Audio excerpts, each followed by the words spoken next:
Hello, everybody. Welcome to another episode of My Story to the World. She's wearing it for me today. I'm supposed to be one wearing it as well. So, yes. Welcome, everybody. And I have here with me the beautiful Mrs. Imelda Orji. But I'll let her introduce us. You used to introduce yourself to everyone. My name is, good afternoon, everybody. My name is Mrs. Imelda Orji. Yeah. Say anything else about yourself you want to see. And I am 74 years old. Whoa! And I just came on a visit here to see my children. I'm actually from Nigeria in Africa. When you come to Nigeria, it's the southern part of Nigeria, precisely the southeast. And that is Enugu, is the capital of the southeast, Enugu State. Yes, ma'am. There is a story you shared with us. We captured it, but technicalities and all these things. So we don't want to miss that story. We also had her share the story on our live events earlier this year in February. And Bobby would love to have a longer session because at that event, of course, there were many things lined up and she couldn't go into more details. But here in this podcast, we would love her to share in more details. Like now, we're not waiting, nothing is on the next agenda. We're just here to listen to your interesting story because these stories are important. That's why we have the Perfectionist story to do. Well, we want people to know because maybe when it happened, it wasn't in the age of social media where it could be captured, it could be shared. But thank God for now, you can hear this story and hopefully you can learn something too. So over to you now. Well, my story goes this way. Far back in the years, I think 1966 to be precise. Then I was in the secondary school and I came home on holiday. It's a long vacation period like this. So we went to the church on a Sunday, coming back home. The person said he's involved. We saw him. Group of people coming towards us. And they had these long sticks, that was the weapon they had then. These civilians, I believe. So they were chanting Aranda, Aranda. And we said, what does this mean? Because I thought actually in Hausa means, that's Hausa language means, let's separate. So we're wondering, where were they chanting this? I reported, fire to muscles, looking very fierce and angry. So we had to run for our dear lives. We got ourselves, we hid ourselves somewhere. And when that passed by, we ran quickly back to our homes on horns. So when we got to our homes, I think the next day to be precise, we were in the house. And all we saw again was this group of people. They came to our streets and they focused their attention on our house. And they were shooting their arrows. Shooting arrows. They were still chanting Haranga, Damaso, Haraba. We don't want. Let's separate. We don't want to separate. So for us to keep ourselves safe, we had to lock everywhere, the windows and everything. And we stayed indoors. We were so scared and frightened. But fortunately, after some time, cannot give a specification now, but they stayed for long. They went away. And when my father went to work, he was told that those people that came that day, or was it that very day, that they came actually for you. So whatever you are doing, the northerners are very angry. You with the easterners. Doesn't we only in Eastern on the street? You know, the lemons. So why would he offend your dad? And I believe they were after my dad because my dad was so prominent then. And he was the boss in the office. Many of them knew him. I don't know. That's my conclusion. So when they left, when my dad went to work the next day, and some of those who really loved him, came to him and told him that he has to leave. He has to leave Zaria. We were then in Zaria. If he loved his life, he must leave. So I didn't know what to do. On my holiday had already come to an end. I was to go back to school. And usually he takes me back to school. But on that, for that period, he wouldn't, in order to safeguard himself. So I went back to school alone. They just took me to the car. I boarded a bus and went back to Kaduna. There in Kaduna, You say it's Zaria.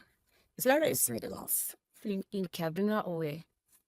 Okay, within the states. Yes. It's Katsina State. Zaria is in Katsina State. Yeah. Okay, okay. Yeah. So when my daddy now, you know, So, sorry, I should have interrupted him. The hell is Sorry, darling. let's get into the details. Yes, be okay. So when I went back to school, after I think about 2 weeks, my daddy now when he saw that the tension was growing too high, so he had to send a message to me to tell me that they'd been leaving for the east. I said, okay. So they packed everything that we had there and left. So they were all worried about me. When my daddy came home, they were all pleased that they came home alive. Their only worry now was me. So, but as things went, as the days went by, the tension was growing also in Kaduna. And the Reverend Sisters in charge of us, who were in charge of the student service, they and frightened. And they didn't know what to do with us. There are so many Easterners in that. So the best they could do was to bundle us home. So they safely took us to the railway station, put us in the train, and even there in the train, we were so scared and frightened. Or God brought us in safely. So when I came down in Enugu, I had to go to the park because what's really helpful was that whenever my daddy is on leave, he brought me home. So because I've been sharing with him, to back and forth, going from the north to the south, and now knew the terrain and where you go. Then I was 16 years old. So I went to the park, got into a bus. I wouldn't even call it a bus. It was a lorry. A lorry. I don't know how to describe. These wooden lorries there. So it was there. They used to have the first class and second class. So I was in the second class, the popularity section, because I didn't have money on me much. So they put me up there. Really, little did I know that I had people like parents and my family at large, the wider family.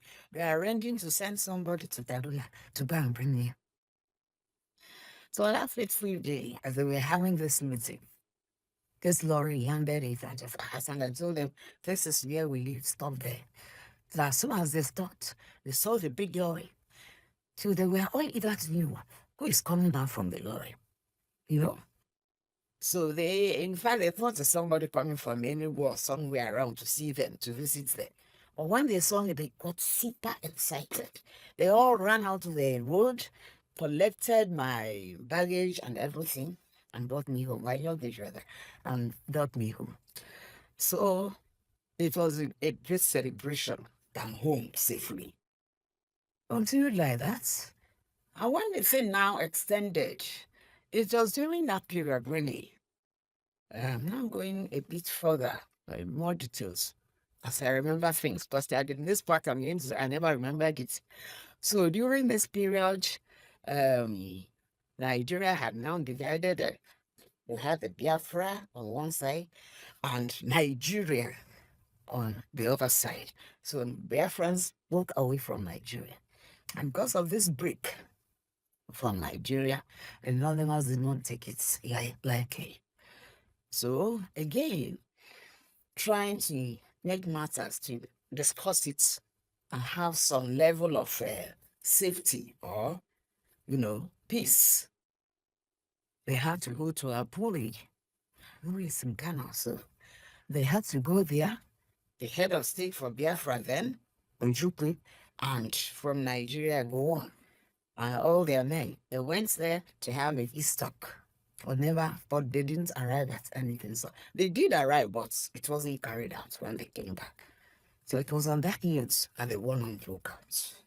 And because the war broke out, tension was way too high. People were coming home from every part of Nigeria back to their homes. So I don't know how some men in our own town, in our own hometown there, now got up and said they were organizing or they were recruiting people to come into civil defense so that we would protect our own territory. So as young as I was then, and we got lawyers, and everything, having left my school, having completed school and the rest, we all came out as young as we were. And we were being trained. We had well, all this military training, so to say. So we were being trained, and after the training, they were trying to send us to various, you know, what would say, the boundaries, dividing us from one particular town to the other because they expected other villages around to do the same thing. So we were sent to the boundary, but luckily I never went. Why? Because they were saying that if we send this group first to see how they perform, while they continue training us, then we'll go after. But that's in the process of doing all these things. The attackers now came in. There was real trouble everywhere. Gunshots, bombing, everything went haywire. Well, we had to be for our safety. So packed everything. My parents packed the few we can. Just we bought a big wrapper. You couldn't carry boxes because you don't know where you are going to like, and how far you are going to go. So we had a wrapper, packed our clothes, took some foodstuffs and the rest, and ran to another village.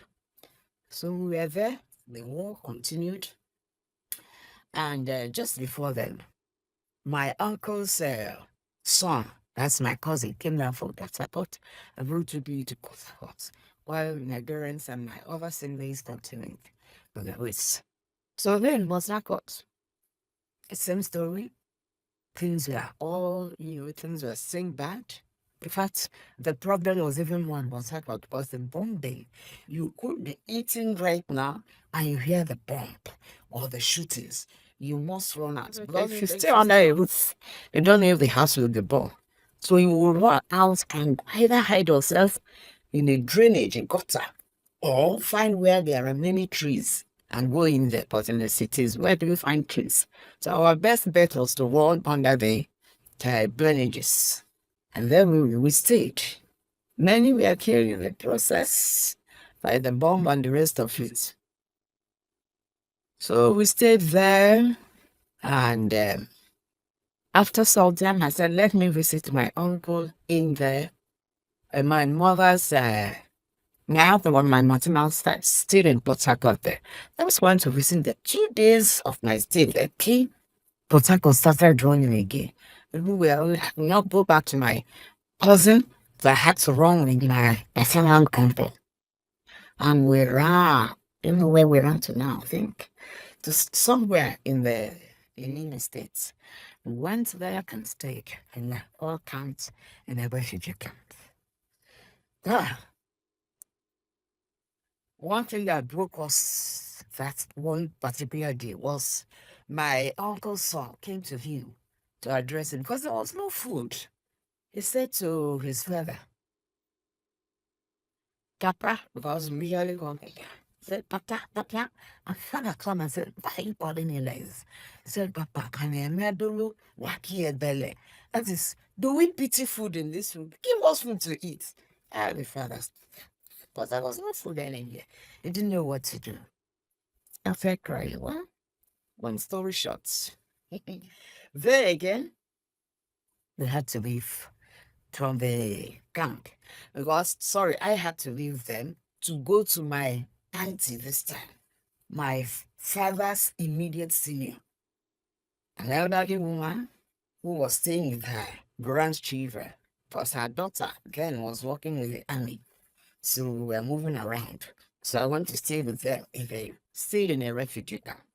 We were there, but now she started marketing. I would no longer bear it. At times I would stay for a day, two without food. And I would go to the markets, do all the sales I can. It's whatever I gather anywhere.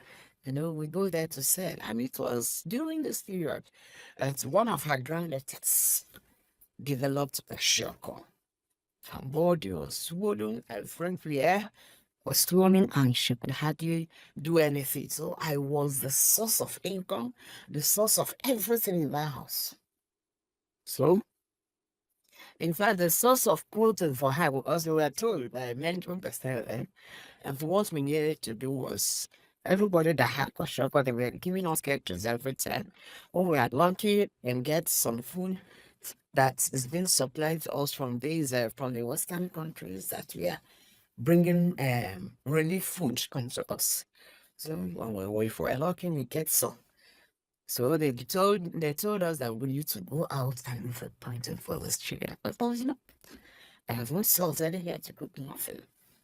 So what we did was it asked us to be killing lizards, frogs, crickets, and I was the one going to scout for all these things. So when once we come for we use it to cook, and we continued in that fashion until one fateful day. One of our neighbors, my mother's best friend, was came up to me and said, "Look," she called me by my even in London. "We are leaving tomorrow to the east. How we're going to get there, the suffering is too much. We better walk and die in our village, staying here."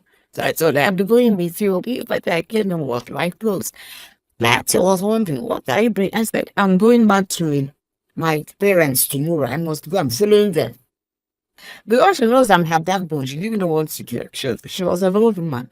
So she also prepared her children, every one of us, packed our belongings to the hat bury.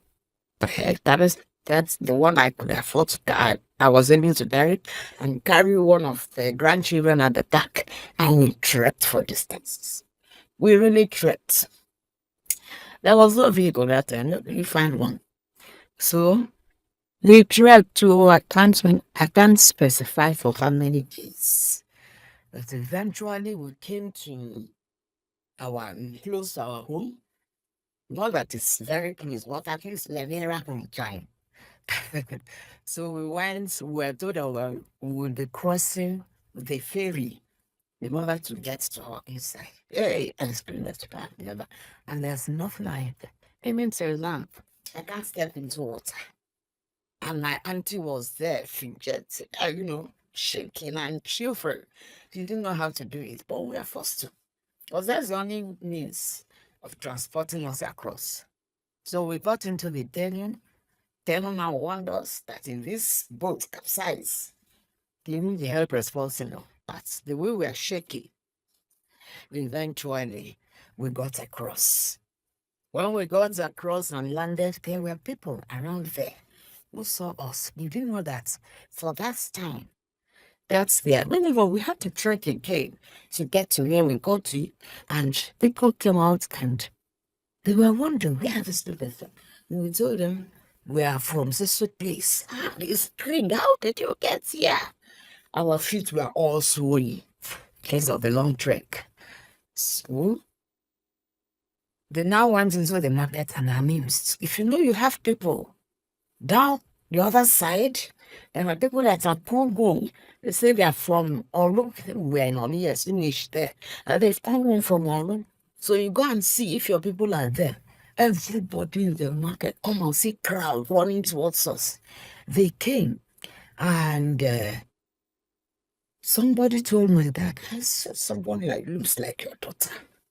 He left his bicycle. He could not even come with his bicycle. He left it in excitement. I was washing down. And as soon as I saw him play from a distance, I said, "This is my father." I can recognize it. That's my father.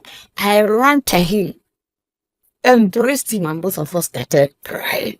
We cried. We cried. We cried. It took some time. It became so bad. I took him to where we were and we saw his sister and he was excited. Both of them started crying too. It was a grand crusade. So when after some time, when we all settled down, and I said he'll be going back to the market, take his bicycle to them and finish. But if he doesn't leave now, then my mom gets home to late the night. So he left. Surprisingly, the next day he told us he'll come back. Yes. The next day he came back. Man, I remember the number now in bicycles. Take us foot. Improve us on it. Took us hours. Because they were still having all the load we had and heavy women on the bicycles and all of us. So we got home safely. It was real celebration. Celebration. Then I didn't know that the trouble was, that it's going to be tougher. And the moment we had food, table, there was nothing we could do. I was going to Enugu on foot. That's about up to 13, 14 miles. 50 kilometers. I'm not very young, and so young then. So went on foot. Then by the next day, that's how we were managing our buying food. Because then food was coming into the Nigerian army had fair. See, food was coming into it. But food. We were also running away after the captured by the soldiers. As long as they get hold of you as a young girl, automatically you become their wives. So we are doing everything possible. We are hiding, we are doing this. And so we continued. So I was going there to buy food for the family and everything. It continued like that until one day, and we're going to the farms for firewood, for to get cassava that we planted before we ran away. Yeah, doing all that. So one day I came to my dad because I was sick, like they prepared. They can't buy this, you can't buy nothing. So all you do was to harvest cocoyam, boil it, make soup with it, and the vegetable in that cocoyam, you do cocoyam leaves. And the fufu you will swallow the cocoyam soup with. It's also cocoyam. You pound the cocoyam for heads from the cocoyam soup, and that was it. If you are lucky to find a fish, you are lucky. Otherwise, nothing like meat, nothing like fish. Wow, that was salt. So it was another. It's a different thing altogether. It's a different thing altogether. So we continued in that form until we had consulted my father. I said, I'm tired of this. There's something I've been eating cocoyam every day with cocoyam soup.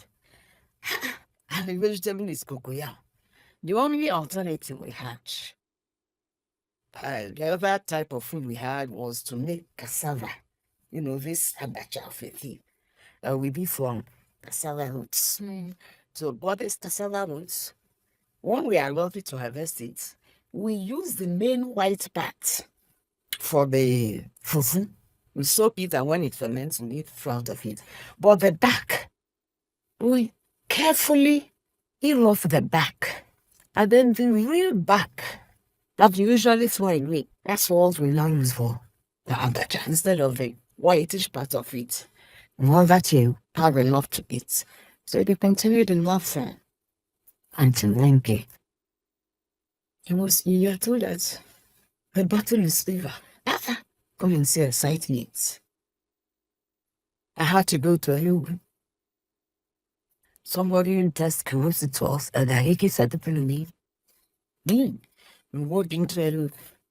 Looking me, I had my interview, and I was employed. I started working with my YX certificate. That's most important certificate. But it was then I already had it. So I started working. That's how we come to here until I now enrolled to be called MS, SDLS. But before then, my daddy died. I didn't know whether I worked up to 1 year, when I was initially enrolled into the service. And my dad died, so I took over the responsibility of the family.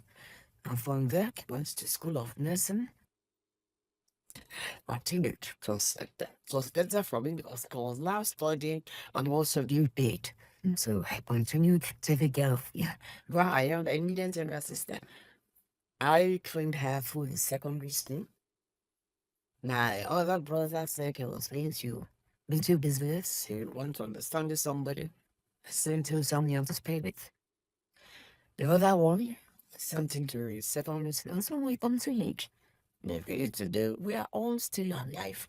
Well, from all still alive and well even the parents are dead. That's how we really ended the war. And our joy today is that we are all alive and we're doing well. So I just want to say that it's never good to move into the war, into any war. When it's never good. It's something so terrible nobody want to experience. I just made these things short. Yeah.